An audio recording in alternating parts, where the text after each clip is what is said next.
मुख्यमंत्री फडणवीसांनी शेतकऱ्यांकडून कांदा 12 रुपये 35 पैशाला विकत घेण्याची घोषणा केल्यानंतर शेतकऱ्यांनी त्याला विरोध दर्शवला। कांद्याला किलो मागे 15 ते 17 रुपये खर्च येत असून ही सरकारनं शेतकऱ्यांची केलेली चेष्टा असल्याचं मत शेतकऱ्यांनी व्यक्त केलं। सांगलीत भाजपचा युवा शक्ती जागर यात्रा मेळावा पार पडला। भाजप युवा मोर्चाचे प्रदेशाध्यक्ष कृष्णराज महाडिकांच्या उपस्थितीत हा मेळावा पार पडला।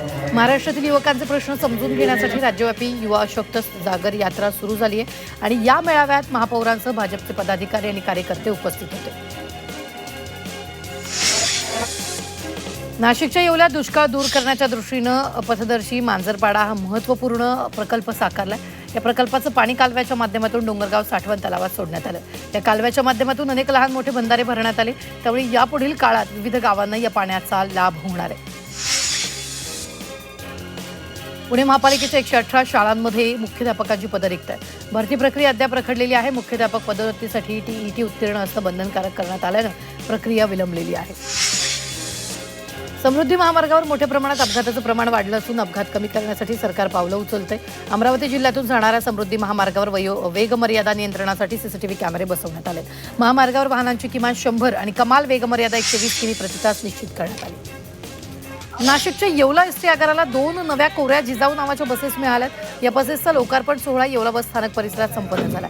यावेळी मंत्री छगन भुजबळ यांचे समर्थक आणि शिक्षक आमदार किशोर दराडे यांचे समर्थक यांनी जोरदार घोषणाबाजी केली आहे। छत्रपती संभाजीनगर महानगरपालिकेला आता नव्या पदाधिकाऱ्यांच्या व्हीआयपी हट्टाचा फटका बसणार आहे। नियमानुसार केवळ महापौरांना शासकीय वाहनाचा अधिकार असताना मनपातील इतर 4 पदाधिकाऱ्यांनीही अलिशान इलेक्ट्रिक कारची मागणी केली। त्यासाठी 5 ईव्ही कार खरेदीची प्रक्रिया सुरू आहे। पावसाळ्याच्या पार्श्वभूमीवर पुणे महापालिकेने 50 वर्ष जुन्या 7 वसाहती तातडीने रिकाम्या करण्याचे आवाहन केले। स्ट्रक्चरल ऑडिटमध्ये इमारती अत्यंत जीर्ण आणि धोकादायक असल्याचं स्पष्ट झालं। या वसाहतींमध्ये एकूण 904 सदनिका आहेत। मध्य रेल्वेनं कोकण मार्गावर अतिरिक्त विशेष रेल्वेची घोषणा केली, त्यामुळे पनवेल सावंतवाडी रोड दरम्यान साप्ताहिक उन्हाळी विशेष गाडी चालवण्यात येणार आहे। 16 मे ते 6 जून 2026 या कालावधीत प्रत्येक शनिवारी ही गाडी धावणार आहे। जनगणना मोहिमेअंतर्गत राबवण्यात आलेल्या ऑनलाईन स्वगणनेला राज्यात अल्प प्रतिसाद मिळाला। एकूण 12,60,000 कुटुंबियांनीच ऑनलाईन स्वगणना प्रक्रिया सुरू केली। यापैकी 11,14,000 कुटुंबियांनी स्वगणना नोंदणी प्रक्रिया यशस्वीरित्या पूर्ण केली। सातारा छत्रपती प्रतापसिंग महाराज राजवाडा इथं छत्रपती महोत्सवाचं आयोजन करण्यात आलं। छत्रपती संभाजीराजे जयंती 14 मे ते छत्रपती शाहू महाराज जयंती 18 मे या कालावधीनिमित्त हा विशेष महोत्सव आयोजित करण्यात आला। आज छत्रपती प्रतापसिंग महाराज राज्याभिषेक सोहळा साजरा करण्यात आला। सांगलीमध्ये लोकशाहीर अण्णाभाऊ साठे यांचा स्मारक आणि पूर्णाकृती पुतळा उभारावा या मागणीसाठी सर्वपक्षीय आंदोलन करण्यात आलं। पुष्पराज चौक येथील अण्णाभाऊ साठेंच्या पुतळ्यासमोर सर्वपक्षीय कार्यकर्त्यांकडून निदर्शनं करण्यात आली। तसंच अण्णाभाऊ साठेंचा अधिकृतरित्या पुतळा बसवून स्मारक करावं अशी मागणी करण्यात आली।